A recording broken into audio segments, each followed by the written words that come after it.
We continue now at the top of Daf Kuf Tesam Aleph and Meseches Bava Basra. This is Bava Basra Daf 109a. On the previous summit, the Gemara was explaining why a son comes before a brother in terms of inheritance. The Gemara said that the son has two strengths. Number one, he stands in the place of his father for Yiyud, and he also stands in the place of his father for Stei Achuza. The Gemara asked, but doesn't the brother, he should go first because of Yibum? It's the brother that does Yibum. And the Gemara said to that the brother only does Yibum when there is no son. But if the person has a child, if the person has a son, there is no Yibum at all, and so therefore that is not an argument. And so the Gemara said the only reason that's not an argument is because of that refutation, that there is no Yibum if there is a son. But even if you didn't have that even if you did not have that refutation, but still we should still say the son goes first. Because over here we have two strengths, as the Rashbam says. You have the fact that there's Yud and Stei Achuza, that applies to the son. And v'hachachada, says the Rashbam, even here you only have one, so it's 2 against 1. So regardless of whether you've refuted the reason of Yibum, still we should say that a son comes first, because he has 2 reasons, Yud and Stei Achuza, against 1 reason, which is just Yibum. And so therefore, that's why we should say again, v'hachatarti, v'hachachada, over here it's 2, and over here it's just 1 reason. And the Gemara says to that, Stei Achuza gufa mehai taimahu. Stei Achuza itself, we don't really know that it's the son that stands in the place of the father for Stei Achuza. It's only for that reason, that argument, that refutation that applied to Yibum.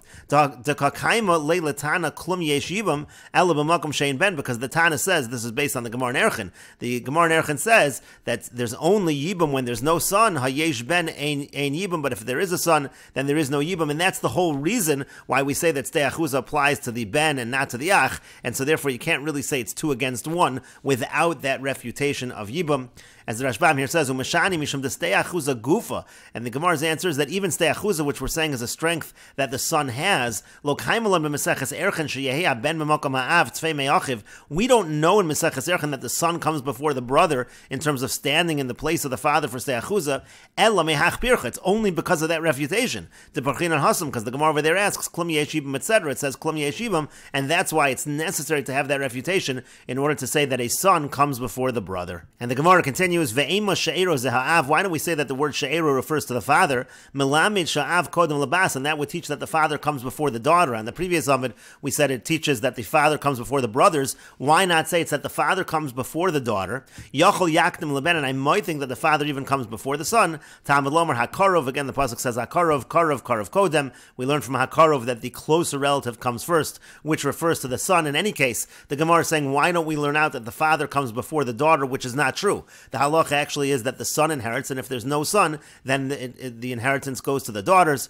And the Gemara says, Kavan delinyan yibum benu baski hadadi ninhu. The reason is, since with regards to yibum, the son and the daughter are the same, meaning to say, if a person has a child, it doesn't matter if it is a son or a daughter, there's no halacha of yibum. So since they're equal in that regard, l'inyan nachla nami, so when it comes to inheritance as well, benu bas ki hadadi ninhu, the son and the daughter, they are the same, and that's how we understand that the daughter comes before the father. And the Gemara continues, Ve'ema she'ero zeha'av. Why don't we say that the word she'ero means the father? Melamid sha'av kodem la'acheyo'av. And the pasuk would be teaching us that the father comes before the brothers of the father comes before the uncles, and yochol yakdim la'ach. And I might think that the father comes before the brothers of the deceased. Talmud Lomer hakarov. The pasuk says hakarov, karov kodem. Whoever is a closer relative is the one that goes first. And according to that, again, the idea would be that the pasuk is saying that the father comes before his own brothers, but the brothers of the deceased would actually come before the father, according to this understanding. And the Gemara says to that, you can't learn the pasuk that way because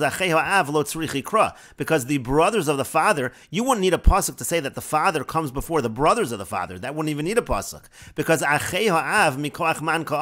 the brothers of the father, from whose strength are they inheriting? Why are they inheriting at all? They're inheriting because of the father, since they're the brothers of the father of the deceased. That's why they're inheriting. And so therefore koyav, so you think if the father is still alive, do you think that the brothers of the father would actually inherit? Of course not. And so therefore there is no havamina. There's no reason we would think that the brothers of the father would come before the father, and that's why you cannot darshan the pasuk in that fashion. But the Gemara continues, "V'hakroi lav hachiksivi." But in terms of the simple reading of the psukim, they actually don't read in the fashion that we're darshaning.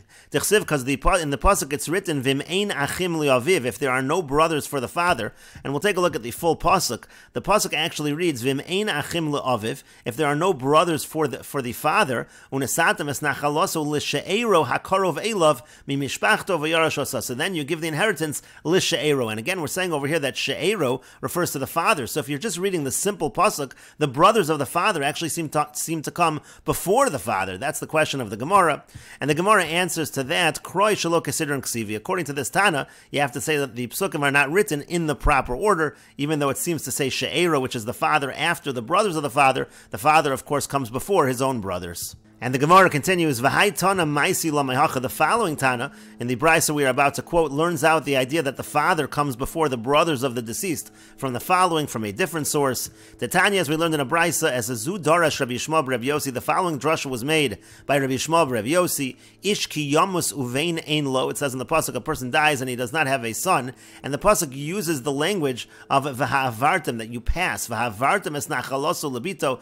you pass the inheritance over to his daughter. And so we understand the pasuk to mean as follows: B'makom bas, in a situation where there is a daughter, atamavir nachala min ha'av. So then you pass the inheritance away from the father. The father does not inherit if there is a daughter. V'iyah atamavir nachala min ha'av. However, you do not pass the inheritance away from the father. B'makom achin, in a situation of brothers, meaning to say the brothers are going to come after the father. The father will precede the brothers of the deceased. And the Gemara says, V'ema b'makom bas atamavir nachala min ha'achin. Well, why don't we learn a different way? Why don't we say that if there's a daughter, so then you pass the inheritance away from the brothers, the daughter takes precedence over the brothers, and we will continue with this discussion in the next video on Daf Kuftes Amud Beis.